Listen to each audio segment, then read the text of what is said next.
Do you think people who sit with you are angrier about the past, or are they scared about the future? My forms of rebellion were actually just standing up to my dad, just saying to him, you can't treat us like this. This isn't okay.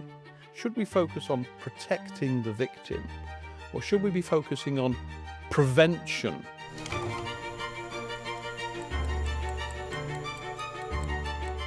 Welcome back, and welcome back to That Family Law Guy Unfiltered. It's the podcast where family law gets dragged out of the courtroom, sat under the studio lights, handed a strong coffee, and asked the questions that everyone else is too polite, too nervous, or too legally advised to ask. Here we talk plainly, we talk honestly, we talk about the system, the stress, the solicitors, the statements, the safeguarding letters, the allegations, the adjournments, the bundles, the breakdowns, and so, yes, occasionally, the absolute circus that can unfold when real life meets family law procedure. Today, we have got a serious lineup. Returning to the show, we've got Lejla Dauti, an activist for women's rights, a powerful voice, a fearless campaigner, and someone who does not enter a conversation quietly when justice is on the table. Lejla brings clarity, courage, and the kind of energy that says, no, we are going to talk about this, and we're going to talk about this now. After returning, Carrie will be sharing her experiences with us. And let me just say this from the very start. When someone comes to tell their story, especially when their story has cost them peace and privacy, and probably more sleep than anyone should lose in a lifetime, that's not drama, and it's not gossip. That's testimony. And that's lived experience stepping up to the microphone, and Carrie is doing that for us today.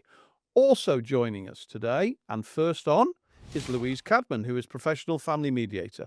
Louise is here to talk about mediation, conflict, communication, and what happens when two people who once shared a Netflix password now need a neutral third party just to agree who gets the school shoes, who gets the dog, and who gets custody of the air fryer. Because mediation sounds calm, doesn't it? It sounds like herbal tea, sensible chairs, and everybody using I feel statements. But in family law, mediation is also high emotion, low trust, long histories, short tempers, and at least one person arriving with screenshots organised like they are preparing for a public inquiry. So Louise, good luck and welcome to the sofa. So now, as always, this is Unfiltered.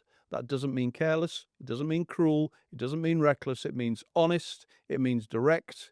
It means saying that family law is not just forms and hearings and stern emails. Family law is people. It's parents. It's children. So today we are going to listen properly, and we're going to talk about women's rights, and we're going to talk about lived experience, and we're going to talk about mediation, and we're going to talk about family court. And we're going to talk about what helps and what harms and what needs to change and what people need to know before they walk through those ominous court doors. Pull up a chair, check your assumptions at the door, keep your questions ready. This is That Family Law Guy Unfiltered, and today we're not just opening the conversation, we're kicking the doors off the hinges. With me today, I've got Louise Cadman from Mediation Together. Louise is a professional mediator, has done it for a number of years, and prior to that, worked in the family court as a solicitor. Obvious question. Why did you decide that the whole solicitor thing was not for you anymore? I think initially I wanted to do it alongside being a solicitor, but then I found that it was more me. I think what I found frustrating being a solicitor is I felt that I really got a positive outcome. Obviously, I remember one time I dealt with a case, I didn't do the final hearing. A barrister covered it for me, and when I asked the outcome, they went, our client wants to appeal, and then so does dad. And I was like, what? Both parties want it. And I thought, that is just typical. There's no winners and losers. And I think having children myself, I was very, how can the courts know what is best for your child? I was very much the parents, you know your children best. You know, you can decide. And I remember an argument, and I still get a lot, is whether you should call or FaceTime a child when they're with the other parent. And I have two children myself. My eldest, if I was ever not with her, I would call her, FaceTime her, and that would help settle her. Whereas my youngest, it would unsettle her. Mm-hmm. So it was like what was best for one wasn't best for the other. And I found that going through the court process, there isn't any of that individuality. the courts don't know your child. As I'll say to people in mediation, the court don't even ask for a photograph of your child, and yet they're making the decision. And that was something I felt strongly about, that the decision needed to be a lot more with the parents, in particular for children cases. And then as I did the mediation, I just slowly thought, no, this is more for me than being a solicitor. Yeah, I think you're right, and obviously what I do in family court is very similar. In that, I get to see one side of the story, and I get a bit of indication of the other side, but I get one side of the story. And I think, and I say this to my clients when they come to see me for the first time, when we go through that door of a courtroom for the first time, you're entering a process. Yes. And a lot of your opportunity to individualize this and to talk about, your children is gone. Yeah. It's gone. You are now following a very well-trodden path that thousands have gone before you. And just as you would have done at the time, can probably predict what the outcome is before we've even started. But you're losing the opportunity to have that conversation. And so I'm very pro mediation, and we're constantly trying to push people towards mediation because it is your only opportunity to probably have a real conversation. Yeah. Do you think that in mediation you get, when you've got the parties sat there and they're telling you what, they're downloading what it is that has happened in their relationship, do you think you get a different version from the version they then use in court? Yeah, definitely. I think I think obviously from doing the court work, in mediation they don't probably go to town as much as, when you're preparing a statement and they're coming up with every single thing they've ever done. I don't think mediation is as bad as that. I don't think we get to that stage where they are sat trying to think of every single thing to throw at the other person. I feel like you're a bit on the edge of it, but you don't quite get to that. So it doesn't get as bitter. I think that is more when it comes to the court proceedings that it gets a lot more like that.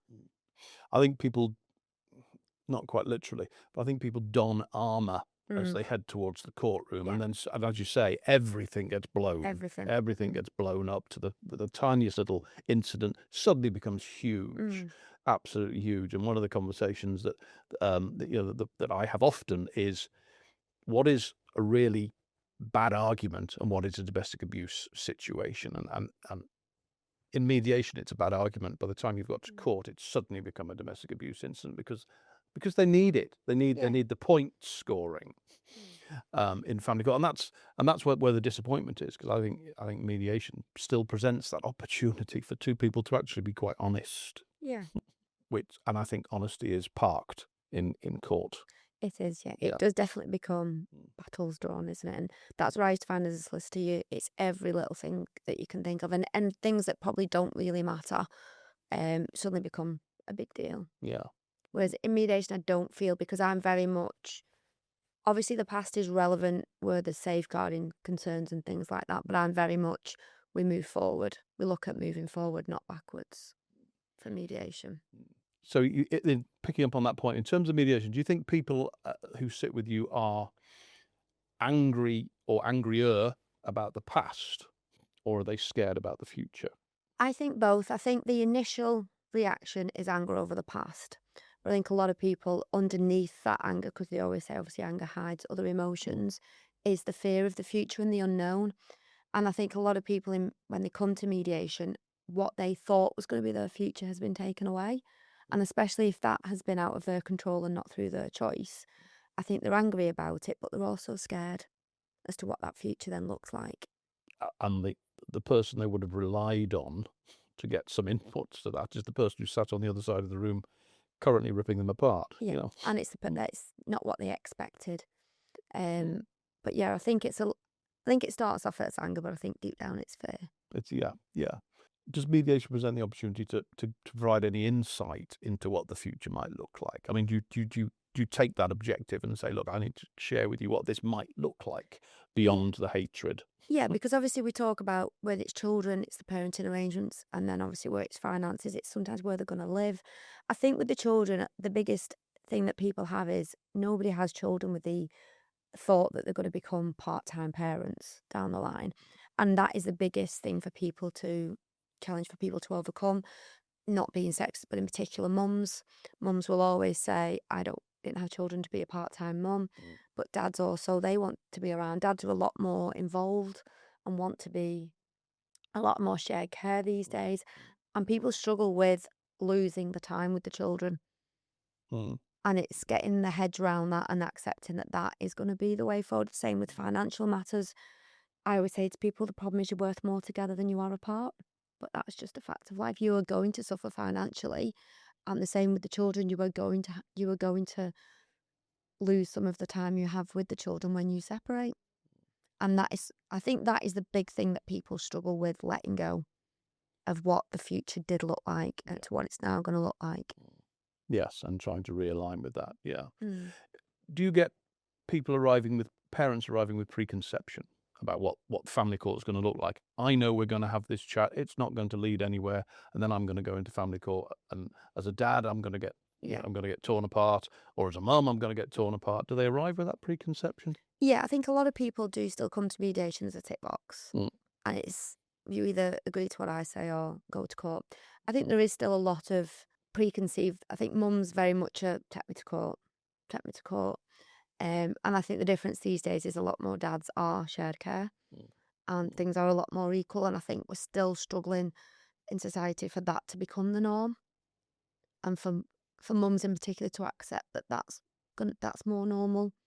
So I think, a lot of people still come with preconceived ideas of what the court will do. Yeah, and the court will protect me because I'm mum. Yeah, and and I'm not suggesting for 1 minute. Yes, I am. That the court looks after mums versus dads, but I think because I get the same when I arrive, when I have mothers come through the door to come and talk to me, for us to look after them in court, they do arrive with a sense of the fact that the court is going to look after them. The court will look after me because I'm mum. And they decide. Yes, and I will decide what is going to happen. And and whilst I'd like to say that all my clients are wonderfully reasonable people, but maybe they're not. But mums do arrive with this belief that I dictate what happens with these children, and you as the father will just fall in line.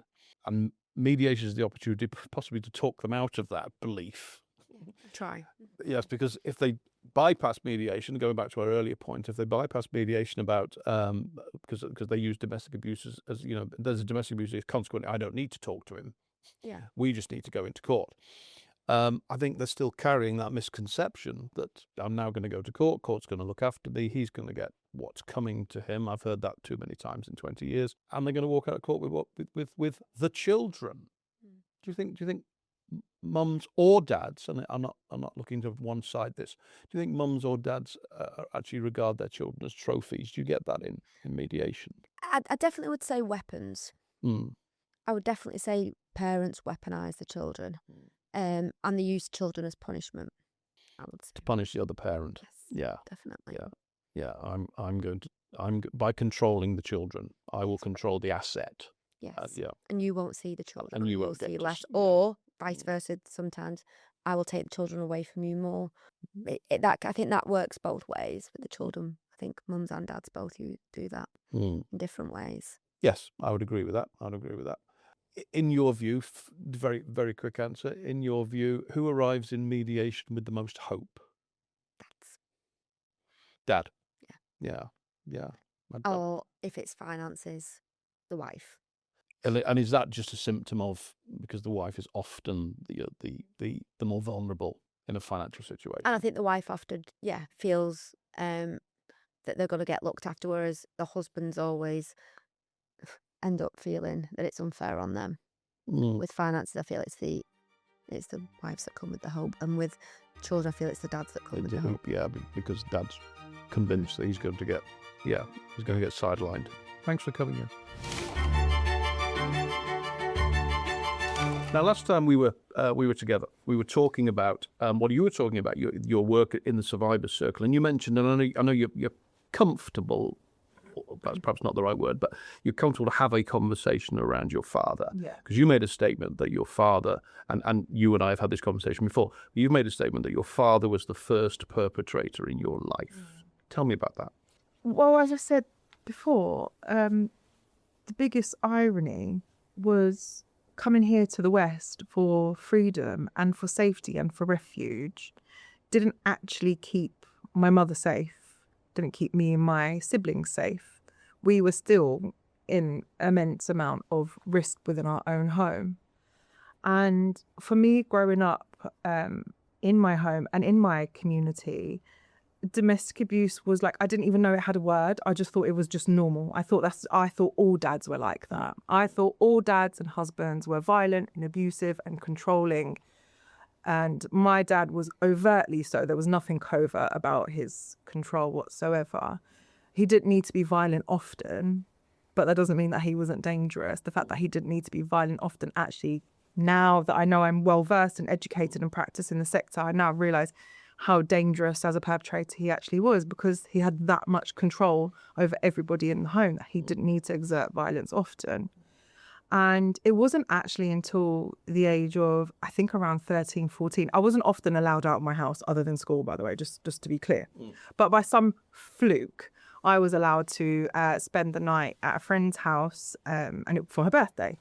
And this particular friend, her and her siblings lived with her dad. Their parents were separated. And I remember thinking, who chooses to live with their dad? Because I thought all dads were like mine. It's what I saw in my home. It's what I saw modelled in my community.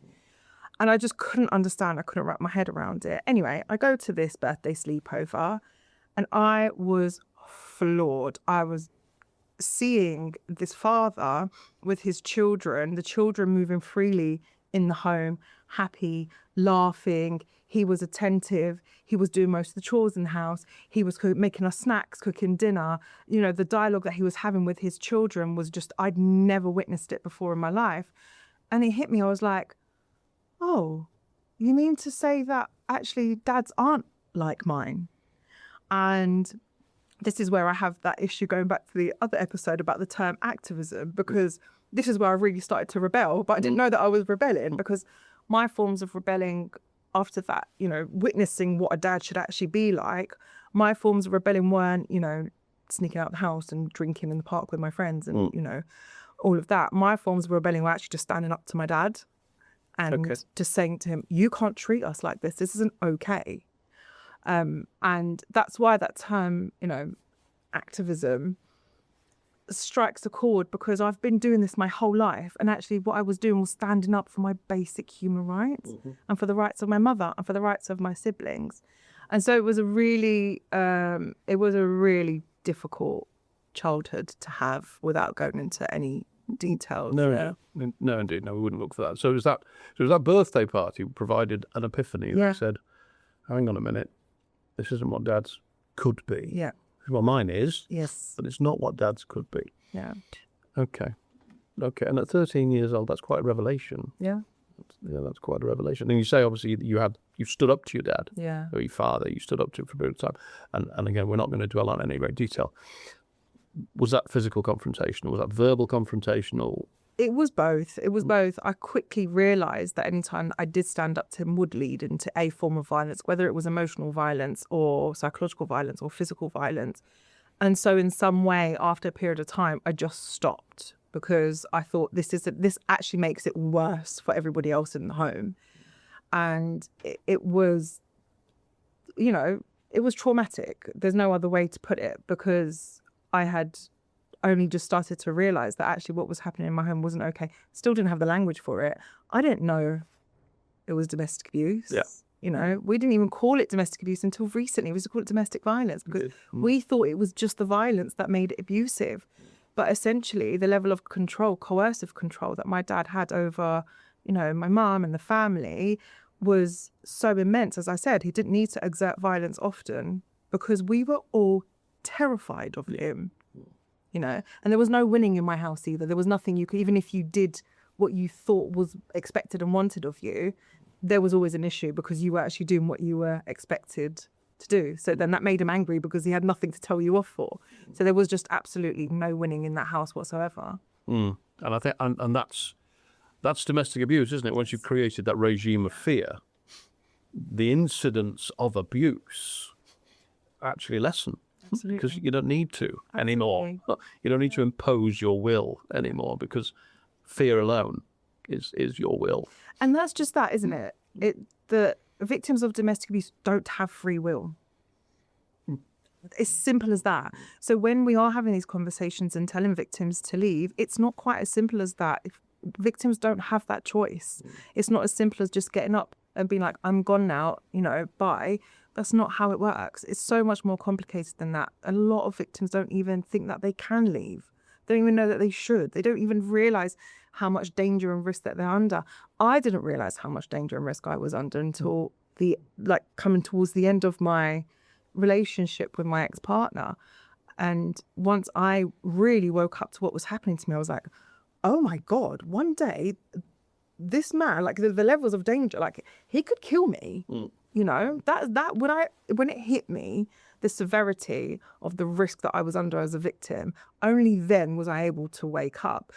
But that's only my journey. That is still not as simple for other women who are victims either. Well, and so the people that you're working with, are they still in a regime of fear, or have they escaped and you're working with them in order to do the repair? Yeah, so on the outset, they've left, they've escaped, and we do a lot of recovery work. But I very much have the mantra of, we're survivors, it's never going to be easy, especially when you share children with the perpetrator. And so the recovery program is very much about, giving women clinical tools and skills on how to navigate life after. I can't take it all away. No one can take that all away. And I know that I'm living it right now, that the aftermath of leaving a perpetrator doesn't mean that the abuse has stopped. It's about giving women the tools and skills to be able to regulate their nervous system, to be able to understand how to navigate the system itself, how to move through life without constantly being stuck in that trauma. When we are stuck in that trauma, I mean, we know, like it's public knowledge through research that abuse and violence has a physiological response and effect on your body. And that changes the way you think, feel, react to things, respond to things, how you activate your nervous system. And so it's really is about showing women a different way of being able to move through life after leaving a perpetrator so that they feel regulated, because that's what they deserve. And if we take that back again, we'll keep bringing it back to family court. If we take that back into family court, we have which I regard as a ridiculous situation in family court, where we identify somebody as a perpetrator, and then the family court makes a decision that perpetrator should do some remedial work. Is it possible, and I have a view on this, is it possible that a perpetrator of domestic abuse who has probably been abusive all of their adult life in varying forms, and potentially over time it's escalated, is it possible for that individual to go and undertake 18 to 20 weeks of 1 to 2 hour sessions a week and change? There is no straightforward answer here. 6 years ago, when I started this work, my simple answer would have been no, absolutely not. It's not possible. And in some ways, it's not, because real behavioural change happens over a long period of time. Plus, the person themselves needs to actually want that. They need to have the will to want to change. Now working in the sixth system and, working frontline with victims and also with perpetrators, because I have worked in perpetrator groups as well, I understand that working on perpetrator programs is getting closer to the root cause and, reducing harm. And I think a lot of the time this work is more about harm reduction than it is about completely eliminating the harm itself. What happened was, when I was practicing as an IDVA, I found myself getting really triggered and frustrated most of the time. I was really skilled IDVA and I was really good at my job. But the issue was that regardless of how skilled and good at my job I was still at the mercy of the perpetrator, because they were still in the victims' lives. So they still had that control no matter who was there to help support the victims.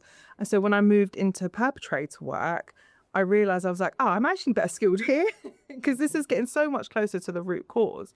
So it's not as straightforward as just to say yes and no. You can put perpetrators on a program, and it's very needed. This work is life-saving for women, because no matter how you view perpetrator program, it's the victims that are at the centre. We do this work to keep the victims safe.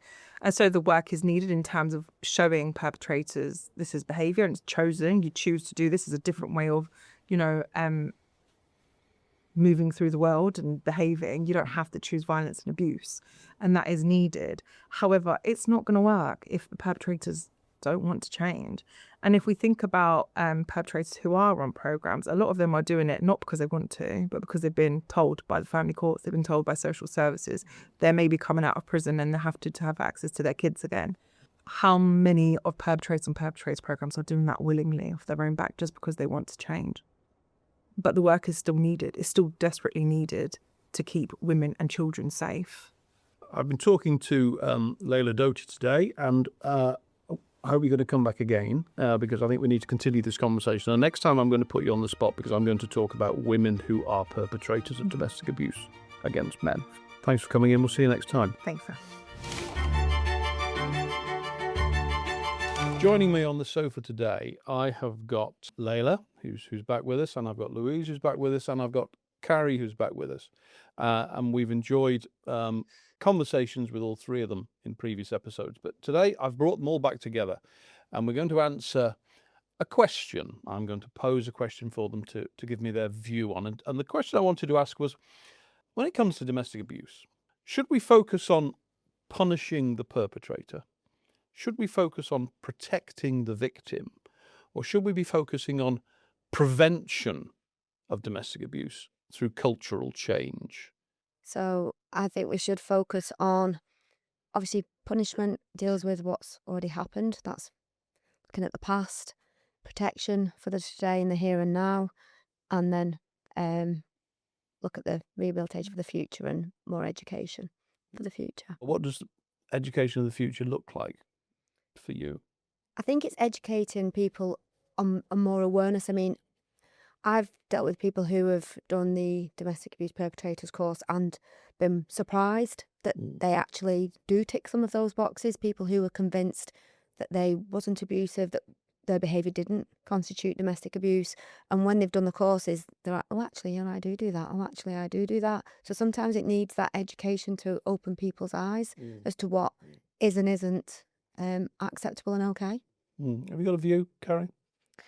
Yeah, I think all three are very important. I think it's maybe just the order that they need to be done in. I think maybe start with protection, make sure that nothing else is going to happen. And then we can look at punishment and rehabilitation, whichever may be necessary. And then in terms of prevention, trying to change our attitude, if you like, where does that come from in your thought?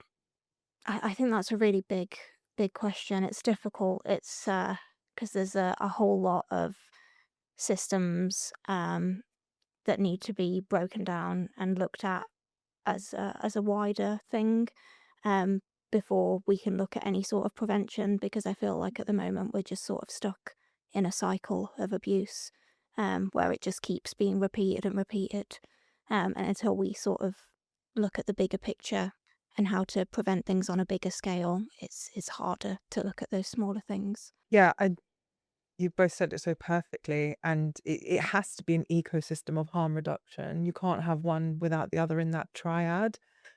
Perpetrator programs wouldn't function if there wasn't then the consequences of them being punished. Not that it stops perpetrators, and we've all seen it probably firsthand.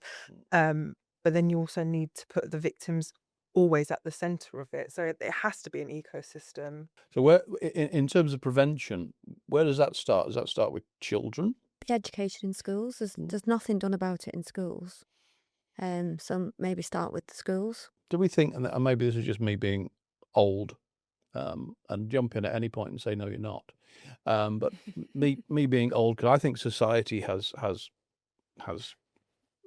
digressed, regressed over the course of the last 50 years, and I think we are now quite accepting of the fact that we can hate each other, and it's perfectly okay for us to hate each other. And out of that comes domestic abuse as one of the many byproducts of that. Is that a view that we share, or? I think this whole point of education and also the disdain that people have from one another, they do absolutely go hand in hand, because we should be focusing on educating children and young people, absolutely 100%. It also at the same time can be really difficult to educate children in particular because of language. There's only so much you can say, and you need to keep it age appropriate. And so actually sometimes I'm wondering what the level of understanding and comprehension is between children and young people of what abuse and violence actually is. And then my biggest concern is that actually we're leaving out, for example, the adults. How are we going to educate them if they've lived with this idea of what is harmful behavior and what's safe behavior? If we know that domestic abuse is learned behavior, that is a pattern, exerted over time, what kind of education do we need to be given, not just the children, but also like people our own age? As a mother of young children, Carrie, I mean, what is your view in terms of how we end? I'm not sure we ever will, but how we end the cycle of domestic abuse. What is it you're going to say to your children, do with your children in order to try and drive them away from this? I think right from when they were very, very young, just learning to speak, I've always taught them the importance of boundaries, respecting what other people say, other people's consent. You can't give a hug to someone if they don't want a hug, because that's not fun anyway. We don't want to hug people who don't want to hug us back. And I think those little things with really young kids, teaching them to, if they say, I need some space, that they'll move and give each other some space. And I think if we start off with those small things at home, they will take those, and those things grow as they grow, don't they? And they start to apply it more. And I think if you're putting that in at home, because it's essentially pointless to be putting things into education when some of these kids are going home to people who have those views and don't have that understanding. So it definitely needs to start at home, and I think as young as possible you can start teaching them about consent and respect and boundaries. And if they go into the world knowing that and respecting that for other people, then they'll know to, not portray any of those behaviours. One thing I always said to my children going to school is always treat people how you'd want them to treat you. Simple. I'll say, if you want it done to you, don't do it to somebody else. And that's just a simple basic that I know that they have always adopted. And I'm sure you won't mind me saying this, Louise, but as a mother of older children, young adults essentially, and given what you do every day, sat talking to people who are coming out of often very unpleasant circumstances, does that instill a fear when you go home and think about your girls? Oh yeah, and in terms of them in the future, I think I would be the mother-in-law from hell. Yeah, definitely. I would have one eye on everything, because obviously the job that I do, I'm looking for any signs. But yeah, I even in the relationships though, I'm very much, I mean, my daughter was on holiday last week and her boyfriend wasn't well, and she was messaging me saying like, I don't know what to do. Do I stay by the pool or do I go up to the room with him? And I sent back saying, do what you'd want him to do. If it was the other way around, simple. Just you do what you would want him to do. Okay. And that's very much the message that I've always given to mine. But yeah, they do know the boundaries. I think they've grown up listening to me doing the work that I do. So I think they know the importance of boundaries. But I'm very much as well, that they have to act right as well. It's not just about you accepting and not accepting from other people. You don't behave in that way. And that's just, I used to always say to them in the morning when they're going off to school, like, treat people how you want to treat you. And if they ever came back with a scenario, I would always be like, well, what would you want them to do in that situation? And you're in a very similar situation, Lejla, obviously, with what you do professionally. Obviously, you've also got a child. Do you ever take it home? What you're doing every day? I can't not, because my work was born off my own personal lived experience. So the professional and personal are very intrinsically linked. But with my daughter, I've had to maintain like really open forms of communication and be honest. And again, like just to keep it as age appropriate as possible. But for me, I knew growing up in a household where we weren't allowed to express emotions and all we knew was fear, I had to bring in a level of emotional intelligence into my relationship with my daughter. And, just allowing her that space to express herself, to process things. And now that she's at the age where she's at, she'll be turning 12 soon, she will come home and be like, my friend's gaslighting me. Like, she knows how to pick up on the signs because we've done so much work together on what consent is, on what unsafe behavior is. And I'm now seeing the impact of it a little bit later on, like in her like pre-teens, teen years now. So for me, it's just been really important just to keep that open communication with her, and for her not to feel judged and shamed as well when she does feel a certain way. In our home, all emotions are welcomed, but she knows you can't you can feel angry, but you can't do anything that's unsafe because you're angry. And it's just been about also, removing a lot of taboo feelings from feelings themselves, because we're not, like, a lot of times we're not allowed to feel anger and hurt and all of these things. We're just told like it's fine, or we just kind of gloss over it. And with her, I've just allowed her to express herself. Yeah, I've just dawned on me while I'm listening to you all, the one thing we all have in common was we've all got daughters. But as the only man in the room, aside from 2 cameramen, 1 producer, 1 director, 1 guy at the back of the room, and 3 sound men, but as the only man in the room, I have and I'm going to wrap up on this point, but I have a huge concern about the narrative that is being forced towards young boys and teenage boys today. And I won't name names, but we all know who the characters are who are parading themselves around social media with this horrible, horrible attitude. And that just causes me, immense concern for my own daughter, who's in her mid-20s, but for my own daughter and indeed for all of our children, as to what tomorrow's going to look like. Because one of these days, and this is my grave concern, and I'll end on this, one of these days I'm not going to be here. And what am I leaving my daughter to? And that's a dreadful thought. Anyway, thank you, ladies. Thank you. So that was our show. Now, there was a time when a shop had a heartbeat, and when it wasn't about a barcode scanner and not a blinking red light, not a cold machine asking me if I brought my own bags because it cared, or a planet, or anything at all. There was a time when retail meant recognition. Morning, how are you? Bit cold out there today. Have you tried these because they're on offer? It was the small words, it was the tiny words, it was the everyday words, but they stitched us together. The shop was never just shelves, it was never just stock, never just price points or margin or shrinkage or logistics or footfall or conversion. It was people talking to people. And now they tell us this is progress.